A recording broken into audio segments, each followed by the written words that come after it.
Olá pessoal, bom dia a todos. Tudo bem com vocês? Tô vendo que tem duas pessoas aqui com a gente. Vamos ver se está tudo funcionando, né? Antes da gente começar o nosso estudo, na nossa palestra de hoje. Tá todo mundo ouvindo bem, tranquilo?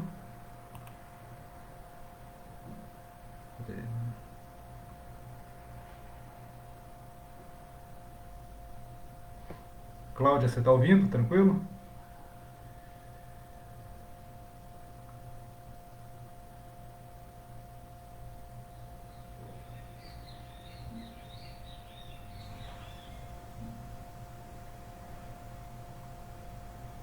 Ah, beleza, muito bom.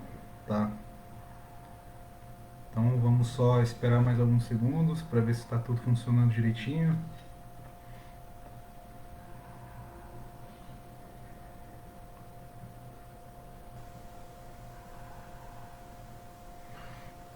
Tá. Tudo bem, Cláudia. Obrigado, viu, pela confirmação. Então daqui a alguns segundos a gente começa a conversar, né? Então mais um domingo aí, 10 horas da manhã. A gente hoje vai conversar sobre o tema da consciência, né? O assunto de hoje é no limiar da consciência, que é um tema bastante interessante e a gente vai tentar fazer uma conexão entre a realidade espiritual que os ensinamentos de Jesus trazem com as evidências científicas dessa consciência que não depende do cérebro para existir. Porque se a ciência começa a comprovar com racionalidade, com método, que a nossa mente ela está em outro lugar e já tem evidências para isso, fica ainda mais interessante estudar os ensinamentos de Jesus, porque eles transformam o nosso modo de encarar os desafios da vida, e os ensinamentos espíritas ganham ainda mais credibilidade e profundidade. Então hoje a gente vai abordar esses itens, tá? Então vamos ver se está tudo bem, está todo mundo ouvindo aí, tem 5 pessoas aqui com a gente. Nesses tempos aí de confinamento a gente tem que ficar prestando atenção nas tecnologias, né? Tá, então para mim aqui tá tranquilo. Então, pessoal, se vocês tiverem algum problema aí de som, de dificuldade, avisa aqui que eu tô vendo o chat aqui do meu lado aqui. E aí a gente vê se dá para resolver, tá? E também, ó, se vocês tiverem alguma dúvida, quiserem comentar alguma coisa lá no final, né? Umas 10h45, 10h50, podem falar, viu? Pra gente conversar um pouco e fazer essa discussão. Tá bom?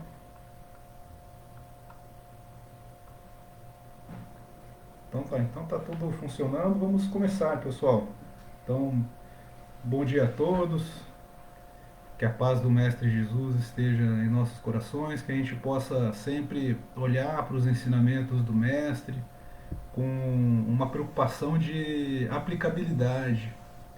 E a gente pede então humildemente a Deus que possa abençoar este dia que começou, no domingo, dia 2 de agosto, e que as experiências de hoje sejam importantes para o nosso aprendizado, e que a gente possa então aproveitar o estudo de hoje, na palestra de hoje, da melhor forma possível e guardar esses ensinamentos lá no coração, né, num canto especial de nossos sentimentos, e que a nossa razão, a nossa mente possa acessar esse conteúdo sempre que for necessário, tá? Então hoje, meus amigos, a gente vai falar sobre a relação do cérebro e da consciência, tentando trazer as evidências científicas de que a nossa mente ela não depende do cérebro para existir. E eu pessoalmente sempre achei muito interessante o lado científico do espiritismo, porque o nosso mestre Allan Kardec, lá no século XIX, a partir dos anos 50 do século XIX, ele desenvolveu uma metodologia científica para compreender o fenômeno da mediunidade. E isso tudo está condensado nas obras básicas que ele escreveu e também nas revistas, nas diversas versões, edições, melhor falando, das revistas espíritas que ele e demais pesquisadores elaboraram na Sociedade Parisiense de Estudos Espíritas. Essas pesquisas todas que o Allan Kardec fez e os seus seguidores deram sequência, mostram uma evidência cada vez mais clara de que a nossa consciência ela não reside no cérebro. O nosso pensamento, a nossa mente não depende das reações bioquímicas do cérebro para existir. E isso é uma confirmação que está cada vez mais próximo de aparecer, e é muito importante, porque se a mente fica confirmada como não dependente do cérebro para existir, a gente acaba dando mais credibilidade ainda aos ensinamentos de várias filosofias antigas. E como a gente está aqui no Brasil, a gente está numa cultura judaico-cristã e o espiritismo ele advém dessa tradição toda, a gente segue os ensinamentos morais de Jesus. E é muito interessante porque os ensinamentos morais de Jesus, eles focam muito na mudança de comportamento individual da pessoa no dia a dia, sobretudo no seu convívio comunitário. Na época de Jesus, as pessoas elas moravam em aldeias, em pequenos agrupamentos de pessoas. E ele sempre focou nisso, né? Na mudança de comportamento, trazendo à baila o que havia já de profundo espiritualmente falando nas tradições judaicas, da necessidade de se sacrificar ao próximo para melhorar a vida do semelhante, de amar a Deus sobre todas as coisas, e ao próximo como a si mesmo. Esse detalhe aí desse ensinamento mosaico, né, que é 1000 anos antes de Jesus, amar ao próximo como a si mesmo, é um conselho de vida muito interessante, porque quando a gente se sacrifica pelo próximo, o nosso sentimento, quanto mais a gente se sacrifica pelo próximo, para melhorar a vida do nosso semelhante, de um parente nosso, de um amigo, de um colega de trabalho, material e moralmente, algo de diferente surge no coração. Parece que o sentimento se transforma e a maneira intelectiva de compreender a vida também se transforma. Parece que a gente enxerga as coisas e as experiências da vida num espectro mais amplo, mais humano, mais próximo de um sentimento peculiar de essência da vida, que é o que a gente chama de Deus. E tudo que Jesus ensinou, como a gente vai ver daqui a pouco nas bem-aventuranças, é com base numa promessa de uma vida futura, de uma vida após a vida material, ou seja, de vida após a morte. Assim como diversas outras tradições religiosas que existem no mundo, as tradições judaicas e a releitura que Jesus fez das tradições judaicas e que o cristianismo depois fez em cima dos ensinamentos de Jesus, trazem essas afirmações de que existe a continuação da vida após a morte da vida orgânica.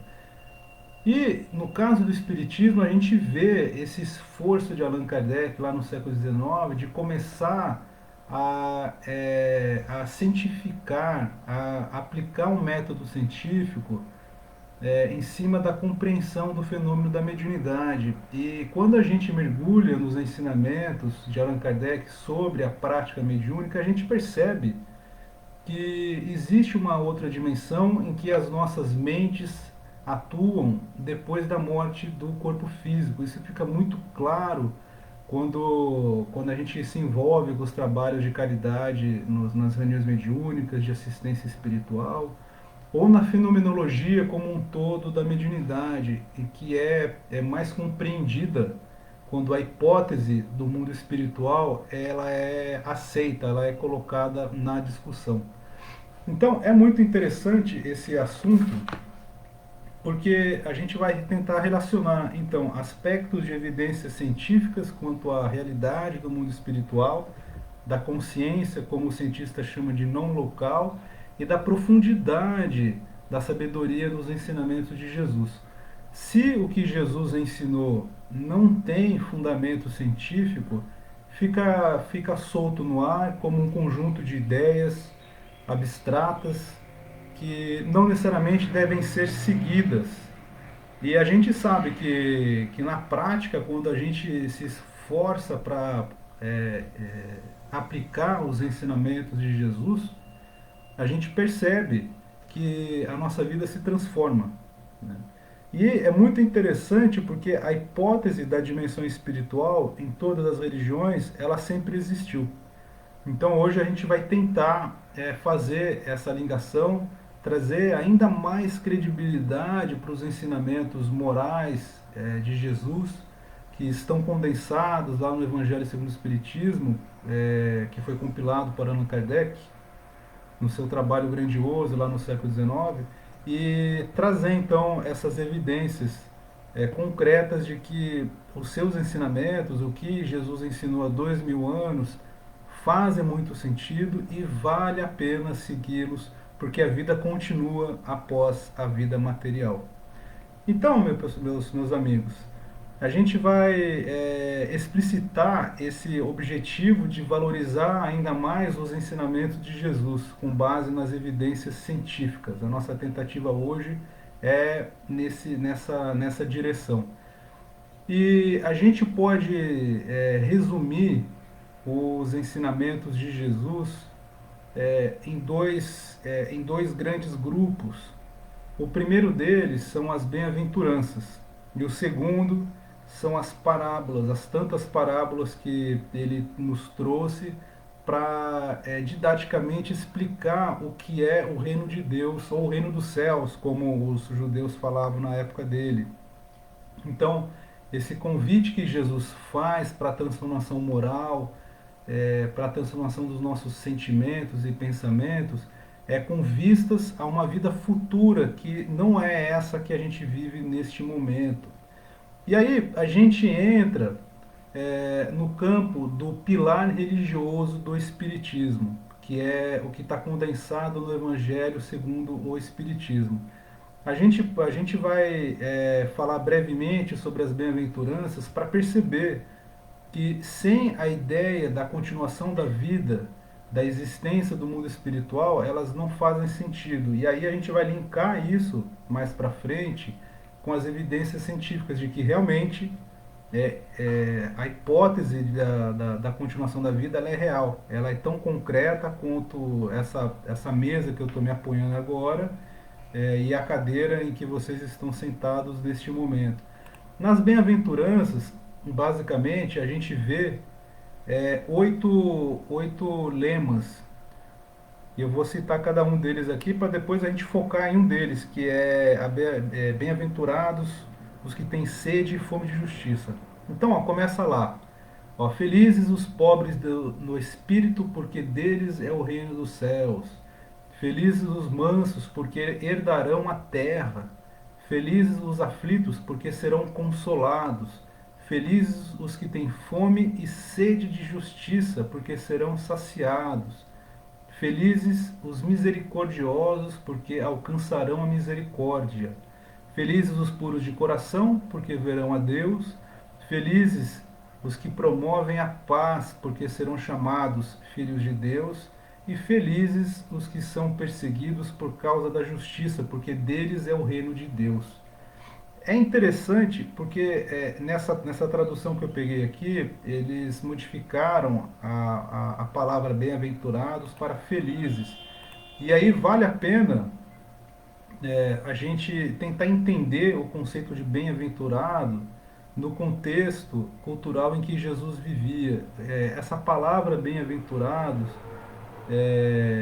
semanticamente falando, na língua hebraica e aramaica, que era a língua que as pessoas comuns de Israel, do tempo de Jesus, falavam, tinha um sentido de dar uma ordem de continuar num determinado caminho apesar das dificuldades. Então, quando a gente vê esse conceito de bem-aventuranças, é no sentido de que aquele que persistir no caminho correto dos ensinamentos, das tradições judaicas e do que Jesus está ensinando, será feliz. Aquele que se esforçar, apesar dos problemas e dos percalços da vida, no caminho assertivo, de bons comportamentos e de sacrifício à vida comunitária e a compreensão dos ensinamentos de Deus, será feliz posteriormente.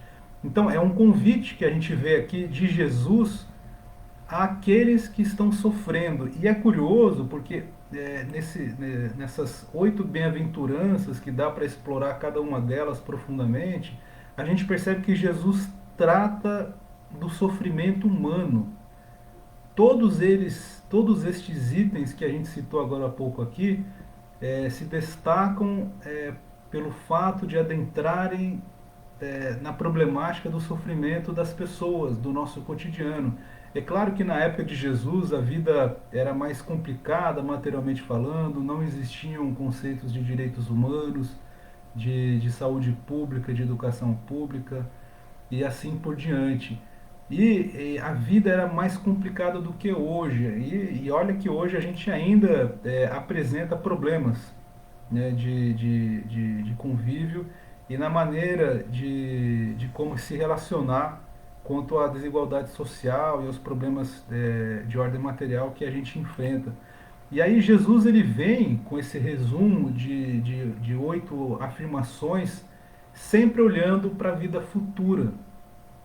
Então, quando a gente passa a seguir um mestre como Jesus, a gente tem que confiar, a gente tem que ter fé de que estes ensinamentos, estas afirmações, elas são verdadeiras. E aí, a gente vai focar alguns minutos no item da bem-aventurança que fala sobre aqueles que têm sede e fome de justiça. Bem-aventurados os que têm fome e sede de justiça, porque serão saciados.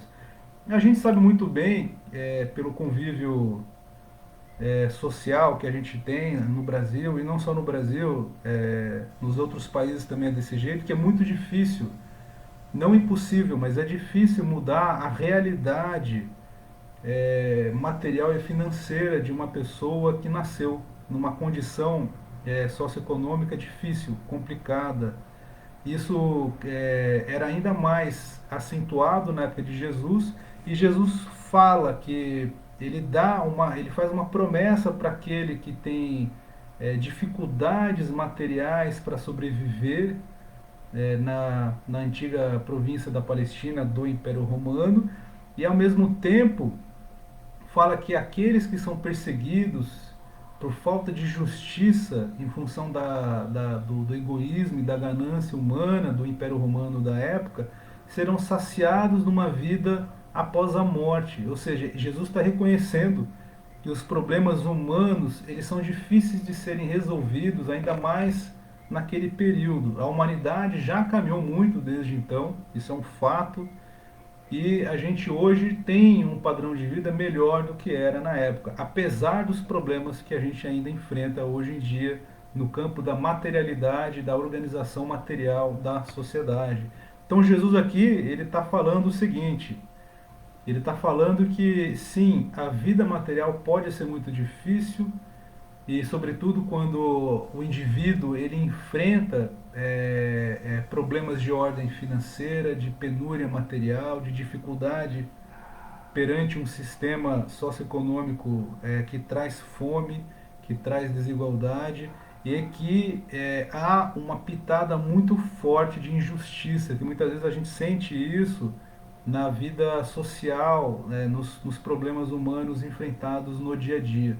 Então Jesus aqui, ele confirma essa realidade, a gente não pode fugir dessa questão, dessa problemática, mas ele promete que aquele que enfrenta esses desafios na vida material e mesmo diante desses desafios, ele se esforça para aplicar os ensinamentos superiores no seu dia a dia, em ser uma pessoa de bem, em buscar melhorar a sua vida e da sua comunidade, em ter serenidade e paciência. Quando erra, reconhece o erro humildemente para aprender com a própria experiência e continuar aprendendo nas próximas experiências. Essa pessoa, sim, na época de Jesus, esse esforço seria reconhecido como um filho de Deus, que era como os judeus se tratavam em relação àquele que aplicava corretamente os ensinamentos mosaicos lá de 1000 anos antes de Jesus, dos 10 mandamentos. E é interessante então que Jesus ele faz essa promessa.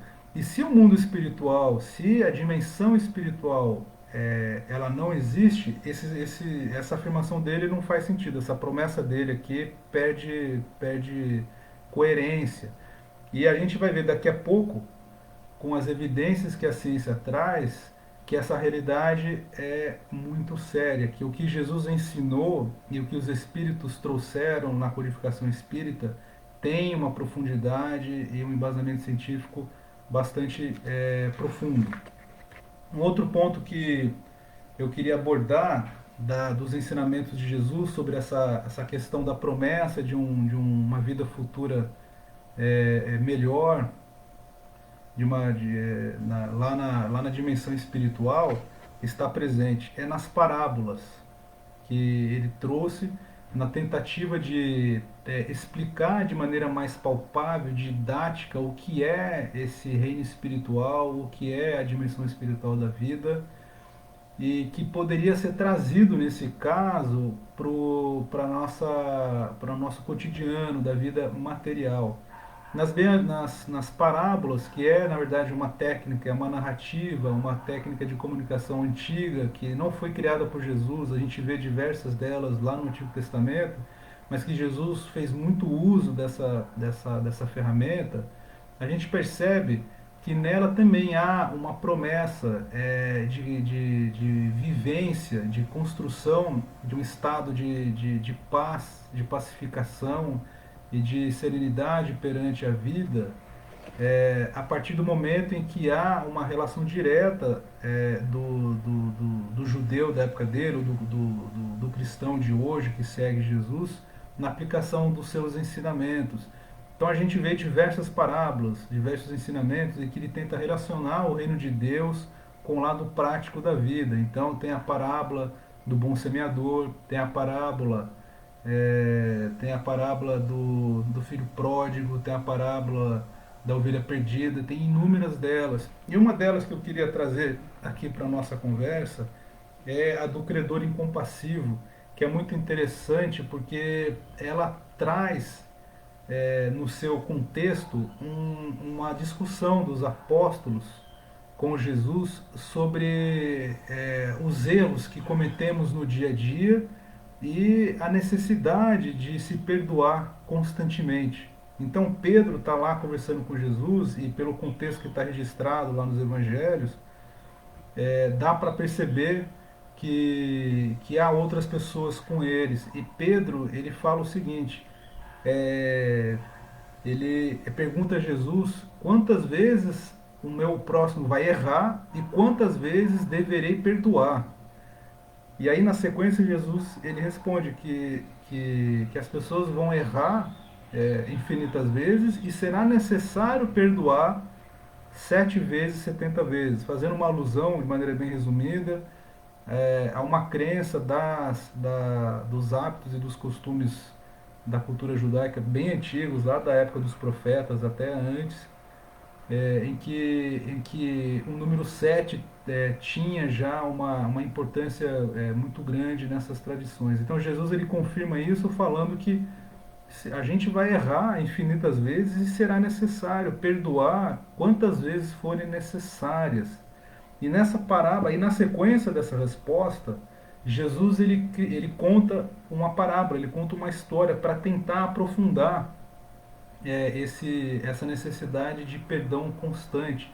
Ele conta a história do credor incompassivo que pediu perdão para o seu senhor em função de uma dívida bilionária. Se a gente trouxer a dívida de 10.000 talentos, como está escrito lá desse devedor ao seu senhor, Se a gente transpor isso para a moeda atual, em real ou em dólar, seja lá qual for a moeda, é uma dívida bilionária. E esse Senhor que Jesus coloca como sendo Deus, ele perdoa essa dívida. E isso é muito interessante. Ele percebe que esse devedor está em apuro e para não colocar essa pessoa em mais constrangimento, ele perdoa esse devedor. E esse devedor, ele sai para o mundo muito grato a esse Senhor é, pela, pela, pela, pelo que ele recebeu, né, pela dádiva do perdão da dívida, mas ao invés de copiar o que ele presenciou desse Senhor, desse perdão, ele vai cobrar os seus devedores, que deviam muito menos dinheiro, muito menos recursos. E ele é implacável nessa cobrança. E aí ele vai atrás de um dos devedores e esse devedor não tem dinheiro o que está registrado nessa história é que tem uma situação de muita agressividade nessa cobrança e as pessoas que testemunharam essa cobrança acabam delatando, digamos assim, né, esse credor incompassivo ao Senhor. O Senhor fica muito bravo e fala que ele sofreria ainda mais em função da falta de perdão que ele teve para com o seu devedor. E aí a gente pensa, né? É um ensinamento muito sério, né, que Jesus traz aqui e que a gente percebe que na prática do dia a dia algumas, né, não todas, né, mas alguns conflitos sociais de relacionamento que a gente entra, vale a pena a gente sempre encarar essa disputa em função do que está em jogo, mas a gente sempre tem que fazer a gente sempre tem que pesar, medir os efeitos dessas disputas, porque elas trazem consequências. Tudo na vida a gente aprende no Espiritismo que segue a lei de ação e reação, e nas relações, nos relacionamentos sociais é a mesma coisa. Então, assim, se a gente se envolver com todas as disputas em que a gente é defrontado, a gente vai sempre se envolver com essa carga de energia negativa e isso piora quando a gente não perdoa, né? E Jesus ele fala que é necessário sempre perdoar, mesmo que seja necessário a gente enfrentar uma disputa, sempre com um sentimento de perdão no coração para aliviar a nossa vida interior, a nossa subjetividade e permitir que o coração e a mente estejam sempre conectados ou o mais próximo possível da essência da vida.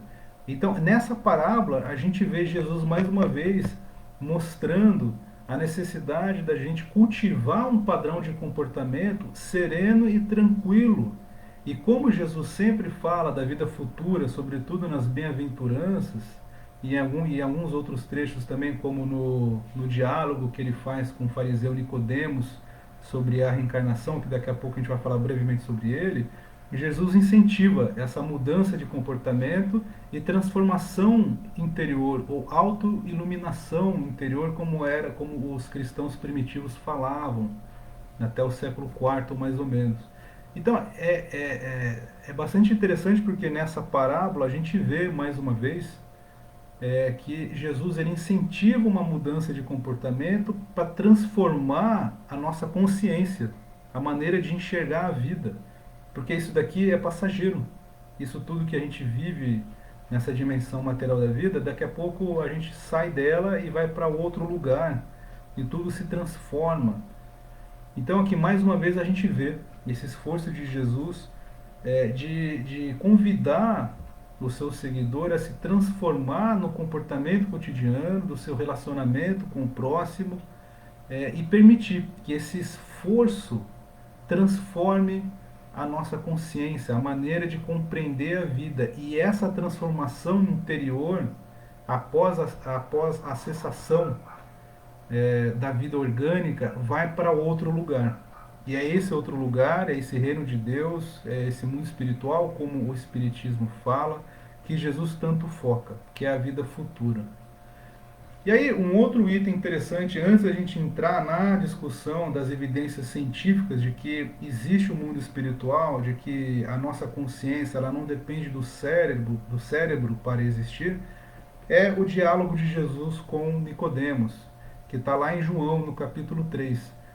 Nesse diálogo, esse fariseu, que era uma das lideranças mais importantes dos fariseus da época de Jesus, que se chamava Nicodemos, ele foi atrás de Jesus algumas vezes e numa delas, que está registrado lá no Evangelho de João, ele conversa com Jesus à noite, para não ser visto pelos seus colegas de farisaísmo lá no templo.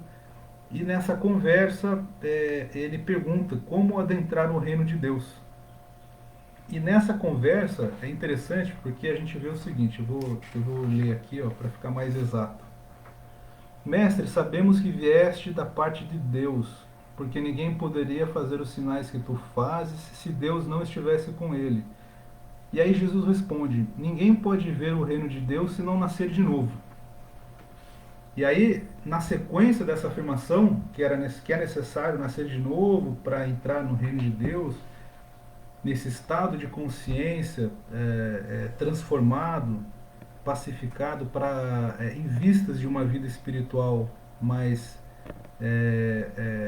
serena e mais pacificada, mais tranquila, ele continua falando junto com esse fariseu. Esse fariseu fala para ele: como pode nascer um homem já velho? Ele pode voltar a entrar no ventre da sua mãe para nascer de novo, para nascer uma segunda vez?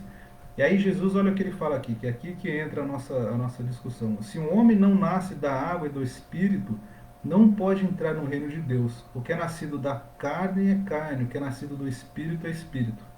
Ele continua depois da explicação, aí entra mais numa questão filosófica, mas a gente vai parar aqui.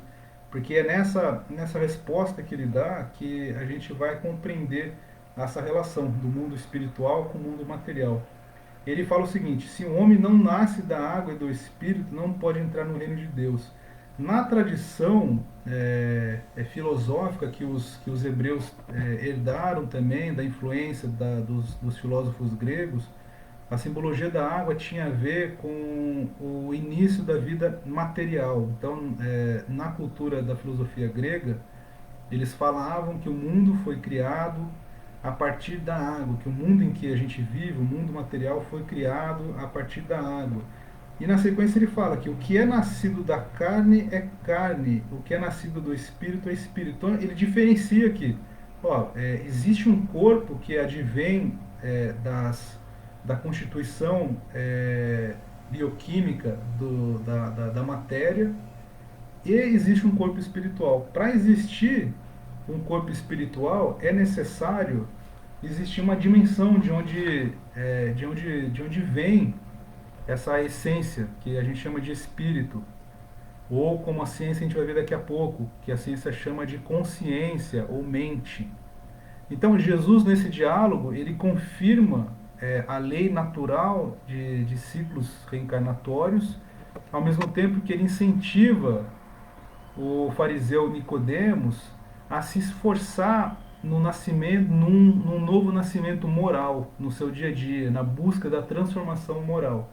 E como esse fariseu ele era judeu e conhecia os ensinamentos mosaicos e a superioridade dos 10 mandamentos, era necessário a esse fariseu, conhecedor das tradições e das leis judaicas, aplicar estes ensinamentos dos 10 mandamentos no dia a dia, porque o esforço na aplicação cotidiana destes ensinamentos transforma o nosso sentimento e a maneira de compreender intelectualmente a vida. E aí isso acaba modificando a nossa consciência e nos conectando um pouco mais com esse conceito de reino de Deus, que é nada mais nada menos do que um estado de consciência pacificado, sereno, para enfrentar as adversidades e as experiências humanas, ao mesmo tempo estando preparado para a sequência da vida material, que é no mundo espiritual.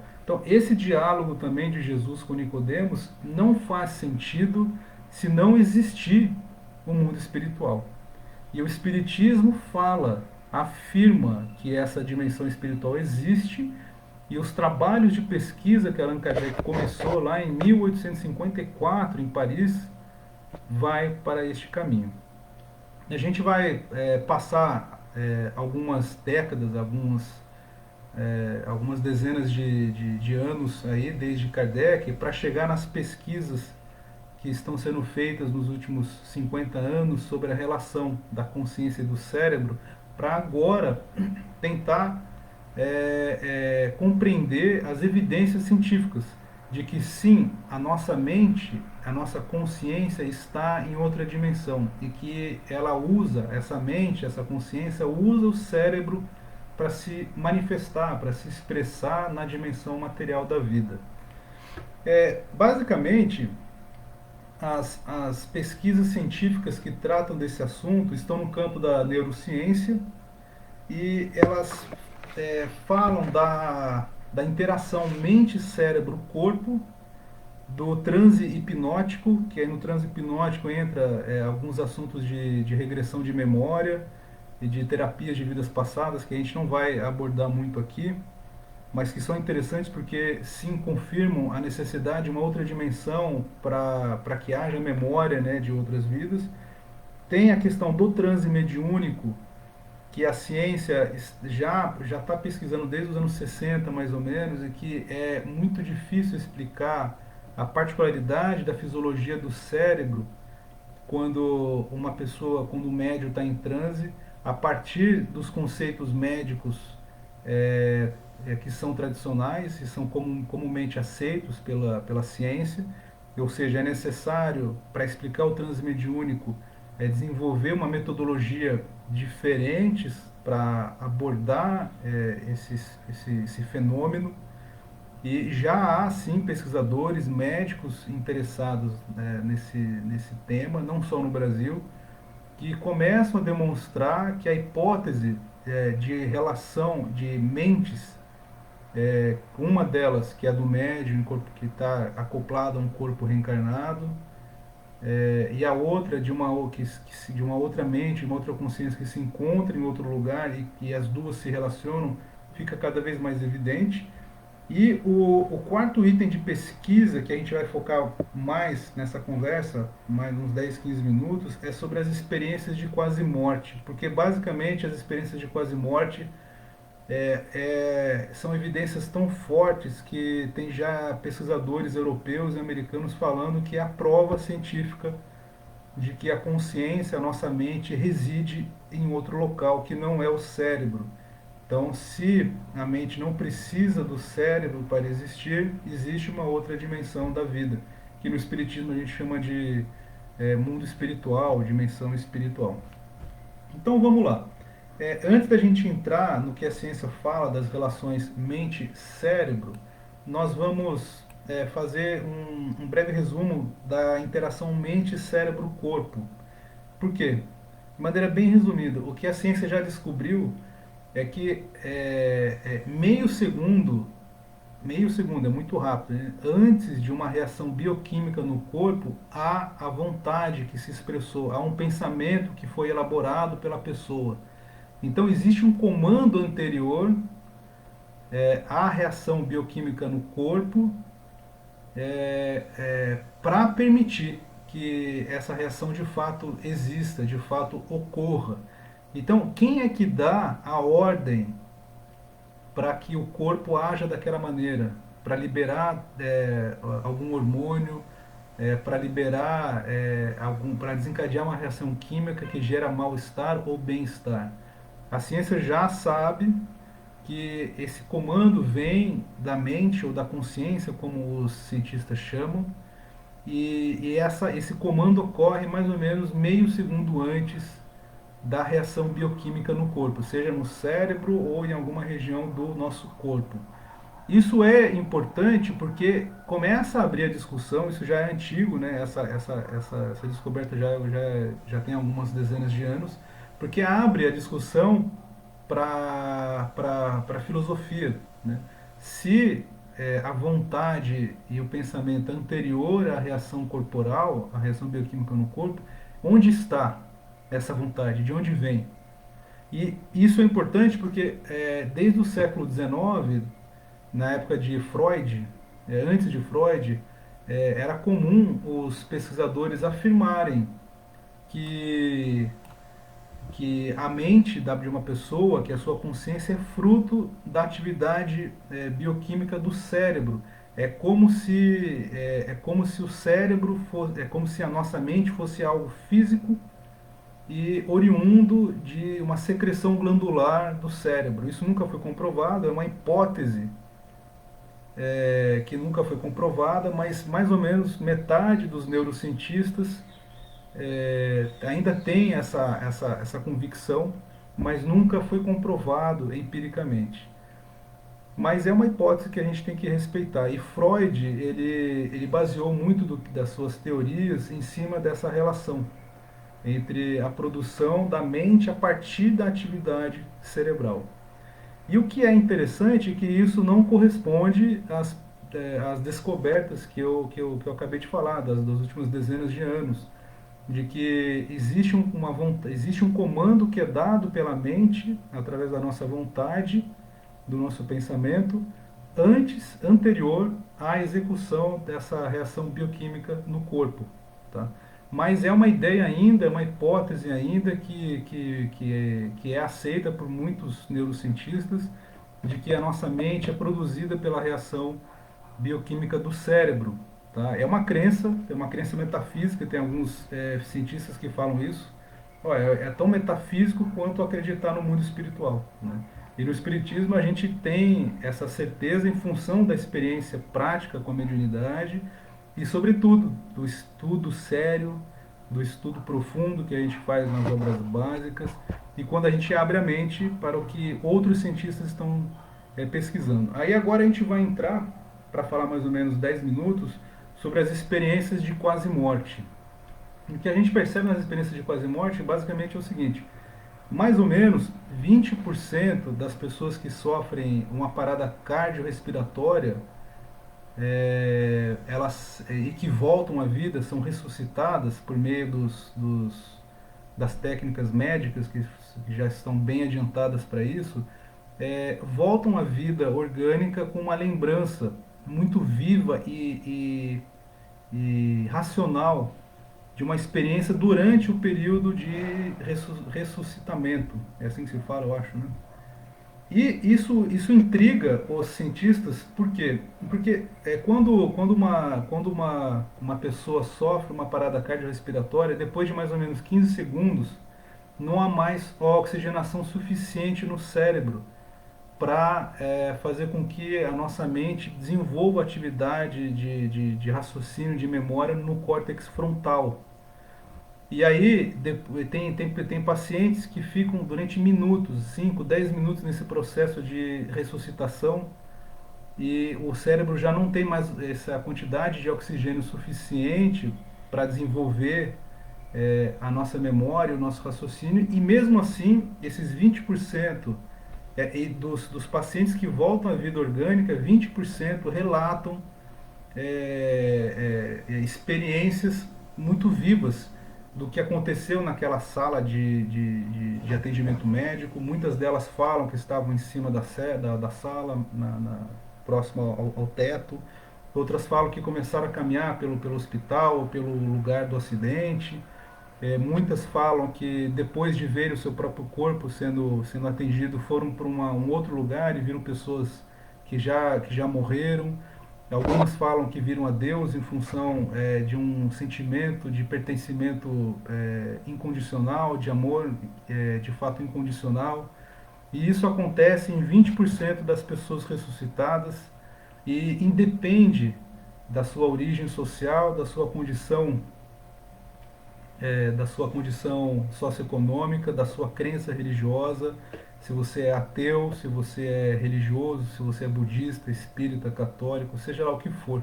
Então é um fenômeno natural, os cientistas já perceberam isso, é um fenômeno natural. E agora é que vem essa discussão sobre o que é a consciência e onde que ela está, cientificamente falando. Se 20% das pessoas que relatam essas lembranças, elas têm certeza do que elas vivenciaram, e a maioria esmagadora delas fala sobre lembranças muito vivas, e algumas chegam a falar que era mais real do que essa experiência que a gente está tendo aqui agora, nesse estudo, nessa palestra. É como se a dimensão onde a mente delas foi jogada era mais real e mais viva do que essa que a gente está vivendo aqui. E isso já tem milhares de relatos desse fenômeno, desse acontecimento. No Brasil tem grupos de pesquisa, na Europa, na Ásia, lá nos Estados Unidos tem muita gente pesquisando isso, tem quase 100 pesquisadores envolvidos com isso. E tem um desses relatos que eu acho interessante a gente abordar aqui, é que é de uma música, uma cantora, na verdade, chamada Pamela Reynolds, ela na última encarnação foi americana. Ela desencarnou em 2010 em função de um câncer no cérebro, de um tumor no cérebro. E o caso dela é muito importante, ele é revolucionário, assim como o outro que a gente vai ver daqui a pouco, porque quando ela foi diagnosticada desse tumor no cérebro, já estava bastante desenvolvido, avançado, e era numa região muito delicada do cérebro, no centro da nossa cavidade cerebral. E a única chance que ela tinha de sobreviver é por uma intervenção cirúrgica. Os médicos explicaram para ela que a chance dela desencarnar, dela vir a falecer, era muito grande. E eles iam induzir o corpo dela a um estado vegetativo, e o cérebro não teria mais nenhuma atividade bioquímica suficiente para desenvolver pensamento, memória, sentimentos e etc. Tá? E foi isso que ocorreu, foi nos anos 90, se não me engano foi em 1998 que isso aconteceu. E essa moça, chamada Pamela Reynolds, ela foi submetida a esse procedimento cirúrgico por horas, e ela teve uma experiência de quase morte fantástica. Ela se viu sendo operada, pelo menos o corpo dela sendo operada. Ela depois relatou e confirmou detalhes que ela viu dos médicos falando, de ferramentas de cirurgia sendo guardadas em alguns lugares específicos, que não tinha como ela saber. E depois ela foi levada, em termos espirituais, né, nesse sentido, para um outro lugar em que ela teve contato com parentes que já tinham ido embora da vida material. Ela se sentiu pertencida a esse amor incondicional, e ela não queria voltar. Que, aliás, esse daí é um traço muito comum entre as pessoas que passam pela experiência de quase morte, que a falta de vontade de voltar para a vida material, inclusive quando se tem muitas responsabilidades, como filhos, e outras atividades sérias, né? E alguma coisa fala para a pessoa nesse momento que é necessário voltar, porque ainda tinha coisas para serem desenvolvidas, resolvidas. E ela voltou, foi uma cirurgia de sucesso, ela viveu mais 12 anos. E foi muito interessante, porque todo esse procedimento foi registrado pelos equipamentos, já foi tratado em congressos de neurociência, e não há explicação científica tradicional para lidar com esse fenômeno. Existem milhares de outros já registrados. O outro que é interessante colocar aqui, de mais uma evidência muito séria de que a consciência, a nossa mente está em outro lugar, então existe a dimensão espiritual e vale a pena seguir os ensinamentos de Jesus, é os relatos de experiência de quase morte com pessoas que nasceram cegas. Então a gente tem um filhinho, esse espírito reencarnado nasce com uma deficiência visual no corpo, e essa pessoa se desenvolve ao longo da vida, esse neném cresce, vira uma criança, vira um adulto e não tem visão. E tem relatos, tem registros já nessas pesquisas de que realmente cegos de nascença, na experiência de quase morte, na parada respiratória, que o cérebro não tem mais oxigenação, etc., conseguem enxergar e voltam para... E quando são ressuscitados, né, voltam para cá falando que viram cores, viram pessoas, conversou com fulano, ciclano, etc. Então, assim, como é que um cego de nascença consegue enxergar quando o cérebro não está funcionando, não tem mais oxigênio para funcionar, etc. Né? Então, assim, mais um indício desse campo de pesquisa das experiências de quase morte que levam a esse nosso debate para confirmar a existência, a hipótese bastante realista do mundo espiritual. Então, tem uma série de pesquisadores hoje, a gente tá caminhando por fim da nossa conversa, e alguns deles que não são brasileiros, mas já são de renome nesse campo de pesquisa, que já falam abertamente de que a consciência não depende do cérebro para existir, que ela está em outro lugar. Né? E inclusive alguns deles, tem o Brian Weiss, que a gente fala sobre ele bastante no Espiritismo, tem o Sam Parnia, que é da Universidade de Nova York, tem o Jacques Charbonnier, que é da Universidade de Toulouse, na França, o Plim van Lommel, que é um cardiologista muito sério, conhecido da Holanda, que desenvolveram anos de pesquisa sobre esse fenômeno. Eles catalogaram centenas e centenas de casos, já tem estudo estatístico a respeito disso, quantas pessoas têm memória, tem essa memória, tem essa experiência, quantas pessoas encontram parentes desencarnados que têm sensação de amor incondicional, etc. E todos eles não são brasileiros, são de outros países, muitos deles não são religiosos, e falam que existe uma outra dimensão. Esse Jacques Charbonnier, da França, ele já tem alunos de doutorado que fazem pesquisa sobre o tema, que já desenvolveram uma teoria de que existe a dimensão da consciência objetiva, que é essa que a gente vive hoje aqui, e a dimensão da consciência subjetiva, em que a gente vive uma outra vida a partir do nosso inconsciente. É uma hipótese científica muito bacana, e isso vai nesse sentido, nesse caminho de demonstrar cada vez mais, pelo menos com as evidências que se tem, de que existe uma outra dimensão. E aqui no Brasil, o nome mais conhecido é o Alexander Moreira, que é da Universidade Federal de Juiz de Fora, que pesquisa muito o tema. Lá eles criaram na Faculdade de Medicina o NUPES, que é o Núcleo de Pesquisa em Espiritualidade e Saúde, e que abordam essas questões também. Então, pessoal, fica aqui essas reflexões. Se diante desses fenômenos a gente percebe que existe memória e raciocínio sem atividade bioquímica do cérebro, como é possível a mente depender do cérebro para existir? Então a gente vai percebendo que a hipótese mais séria, mais aceitável, digamos assim, e aí a gente entra no conceito da ciência chamado de navalha de Ockham, que é aquela que basicamente que afirma que a explicação mais sucinta e objetiva tem uma hipótese, tem uma probabilidade maior de ser verdadeira, vai nesse sentido. A gente vai sendo direcionado naturalmente para a hipótese do mundo espiritual, de uma realidade paralela à nossa, de onde vêm as consciências, de onde a gente se origina. Então, assim, qual é a relação do cérebro com a consciência? A gente vai, então, compreendendo que a gente não precisa do cérebro para existir. O cérebro é uma ferramenta que é utilizado pela consciência, pela mente, para se expressar na dimensão material da vida. E quando a gente percebe essas evidências científicas, pessoalmente para mim, pelo menos, eu fico ainda mais certo destes ensinamentos que a gente tem acesso pelo Espiritismo, e, sobretudo, os ensinamentos de ordem moral oferecidos por Jesus ganham ainda mais notoriedade e profundidade para a gente seguir no nosso dia a dia.